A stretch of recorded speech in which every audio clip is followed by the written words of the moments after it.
अस्सलाम वालेकुम dear viewers, क्या हाल चाल है। सबसे पहले मेरी तरफ से आपको रमज़ान मुबारक। बहुत बहुत अल्लाह ताला इस बाबरकत महीने में आपकी तमाम तर इबादत को कबूल करें और आप लोगों को ज़िंदगी सेहत दे ताकि आप रोज़े रख सकें। सवाल मुझे किसने पूछा कि क्या हामला औरतें रमज़ान के महीने में रोज़े रख सकती हैं कि नहीं रख सकती। अच्छा बेटा, इसमें ऐसे है कि कोई हतमी तौर पर रूल नहीं है कि जी मैं मना कर दूँ नहीं रखना या मैं कहूँ कि लाजमी रखना है। This has to be individualised, यानी कि हर मरीज का मुख्तलिफ पेशेंट्स के मुख्तलिफ चीज़ें लागू होती हैं। अब हमारी बेसिक रिक्वायरमेंट, बेसिक हमने देखना क्या है कि जी आपका कितने महीने का हमल है, कौन सा हमल है, पहला है, दूसरा, तीसरा, पांचवा, छठा, वटएवर। आपकी हिस्ट्री कैसे है, पहले कोई बच्चे ज़ाया तो नहीं हो चुके, अगर हो चुके हैं या खुदा न खास्ता बच्चों के पेट में डेथ तो नहीं हो चुकी, और अगर हो चुकी है तो कौन से महीने में हो चुकी है। क्या कोई मेडिकल कंडीशन तो नहीं है आपको, जैसे कि ब्लड प्रेशर या शुगर का होना, या आप कोई ऐसी दवाइयाँ तो नहीं ले रही जिसमें थायराइड की दवाई है या मिर्गी की दवाई है,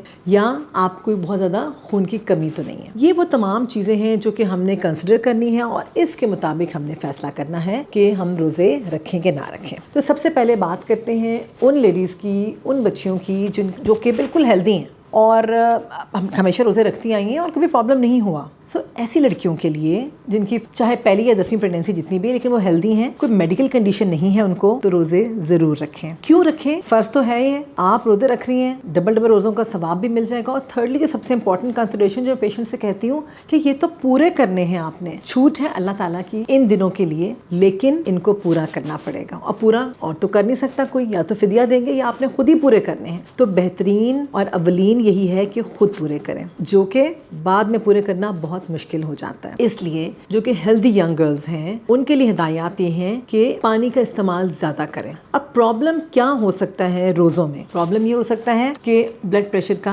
लो हो जाना, नंबर 2 बच्चे की हरकत थोड़ी कम महसूस होना, नंबर 3 बच्चे की ग्रोथ के ऊपर इफेक्ट हो जाना। तो अगर हेल्दी गर्ल्स हैं जो कि अच्छा खा पी सकती हैं, जिनको बहुत ज्यादा नौजिया वगैरह नहीं है, वॉमिटिंग नहीं है, वो लाजमी रोजे रखें। लीमू पानी का इस्तेमाल जरूर कीजिए, स्पेशली अफ्तारी में, क्योंकि सेरी में तो लेना मुश्किल हो जाता है। दही का इस्तेमाल कीजिए, लस्सी ले लें जिसमें नमक डला हुआ हो। ये तमाम वो चीजें हैं जो कि एक तरह का ORS की तौर पे एक्ट करती हैं। और अगर आप ये नहीं ले सकते तो ORS के 1 से 2 ग्लास लाजमी लें कि इसमें नमकियात होती हैं, इसमें शुगर का होना, तवानाई की चीजें होना, सॉल्ट होना, इनके नमकियात एंड शुगर, ये तमाम चीजें आपको हेल्दी रखती हैं। इसके अलावा खजूर तो आपने खानी ही खानी है, सिर्फ अफ्तारी पे नहीं बल्कि सहरी पे भी खानी है। खजूर तो जन्नत का मेवा है और कुरान शरीफ में इसका जिक्र आया है, तो नेचुरली इसमें कुछ तो तवानाई ग़िज़ाइयत होगी ना। तो अगर आप खजूर लेंगी साथ में सहरी रफ्तारी, तो आप में ठीक ठाक तवानाई आ जाएगी। इसके साथ साथ आपने प्रोटीन्स का भी इत्तमाम करना है। अंडे की फॉर्म में अंडा 1 ले लीजिए, या फिर कबाब ले लें 1 से 2 अदद। पराठे हो सके तो खाएं, नहीं हो सकते तो ना खाएं, लेकिन ये वो तमाम चीजें। और नट्स जरूर लीजिए।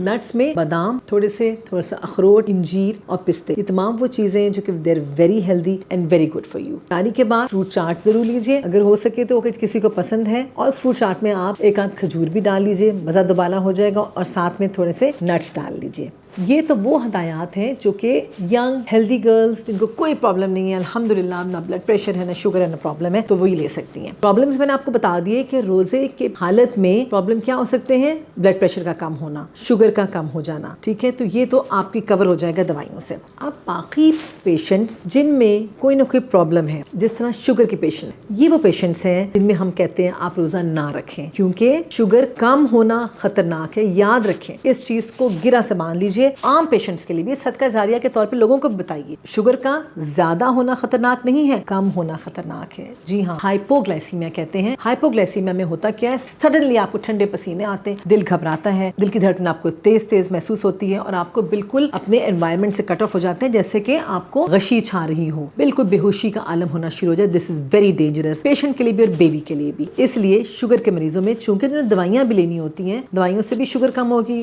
रोज़ रख के मजीद शुगर कम हो सकती है, तो ऐसे पेशेंट्स रोज़ा रखने से इज्तनाब करें। नंबर 2, वो पेशेंट्स जो कि मिर्गी की दवाइयां ले रहे हैं, यानी कि एपिलेप्सी की, इनको भी रोजे से इज्तनाब करना चाहिए और फिदिया देना चाहिए, क्योंकि ये इन पेशेंट्स के लिए भी ये बहुत ज़रूरी है कि टाइम पे दवाई लें। देखिए, ये वो ऐसी बीमारियां हैं जिन पे अगर टाइम पे दवाई ना ली तो आपकी बीमारी का बढ़ने का या आपकी सेहत के ऊपर से मुज़र असरात होने के ज़्यादा चांसेस हैं। नंबर 3 आ जाते हैं जी ब्लड प्रेशर के पेशेंट। अगर तो ब्लड प्रेशर के पेशेंट्स का BP अच्छा कंट्रोल्ड है और हमल में वो एक ही दवाई खा रहे हैं, तो कोई मसला नहीं, वो रोज़ा रख सकते हैं कंट्रोल ब्लड प्रेशर के साथ वाले। अगर किसी का ब्लड प्रेशर हाई रहता है और उसको एक गोली 3 टाइम लेनी पड़ती है, वो रोज़ा ना रखें। या ऐसी ब्लड प्रेशर की पेशेंट्स जो कि जिनको एक से ज़ायद दवाइयाँ लेने की ज़रूरत पड़ी है ब्लड प्रेशर को कंट्रोल करने के लिए, वो भी रोज़ा रखने से इज्तनाब करें। फिर ऐसे पेशेंट जिनको एनीमिया है, एनीमिया का मतलब जिनको खून की बहुत ज़्यादा कमी है, ऐसे पेशेंट्स के लिए भी हम कहते हैं कि बेशक वो फौलाद लेंगे, आयरन की टैबलेट्स या आयरन सप्लीमेंट साथ लेंगे, लेकिन एनीमिया क्या करता है, मेरे पहले व्लॉग्स में भी आ चुका है, खून की कमी होना इटसेल्फ एक बहुत बड़ा टॉपिक है जिसके असरात आपके ऊपर भी हैं, बेबी की डेवलपमेंट में भी हैं। तो ऐसे एनीमिक पेशेंट्स जिनको ज़्यादा खाने की ज़रूरत है, हर थोड़ी थोड़ी देर के बाद खाने की ज़रूरत है ताकि आपके अंदर आयरन का हाजमा हो सके, आयरन बॉडी में मेंटेन रह सके, ऐसे पेशेंट्स को भी चाहिए कि जब तक उनका हीमोग्लोबिन 11-12 नहीं हो जाता, रोज़ा रखने से इज्तनाब कर लें। फिर वो पेशेंट जिनके बच्चों की ग्रोथ कम है, यानी कि अल्ट्रासाउंड तो महीने के महीने आप लोग करवा ही रहे होंगे ना अपने डॉक्टर से, तो आपके जब भी डॉक्टर जाते होंगे बताते होंगे हाँ बच्चा अच्छा ग्रो कर रहा है, वक्त के मुताबिक ब्लड आपका उसका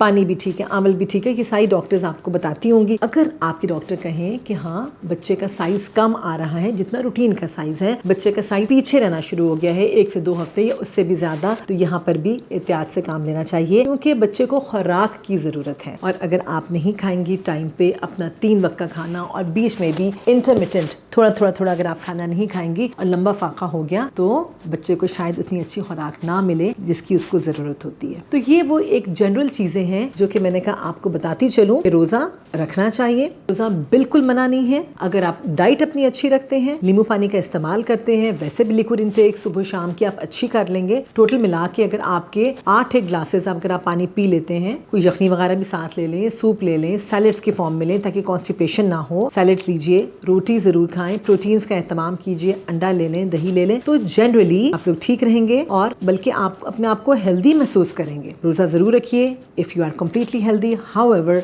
ब्लड प्रेशर, शुगर, मिर्गी के पेशेंट्स, ये वो प्रॉब्लम्स हैं जिनके अंदर एहतियात से काम लेना चाहिए। और इसी तरह अगर कोई ग्रोथ के प्रॉब्लम्स आ रहे हैं उसमें भी एहतियात से काम लें। अपने डॉक्टर से मशवरा ज़रूर कीजिए। Choose the right doctor. Thank you.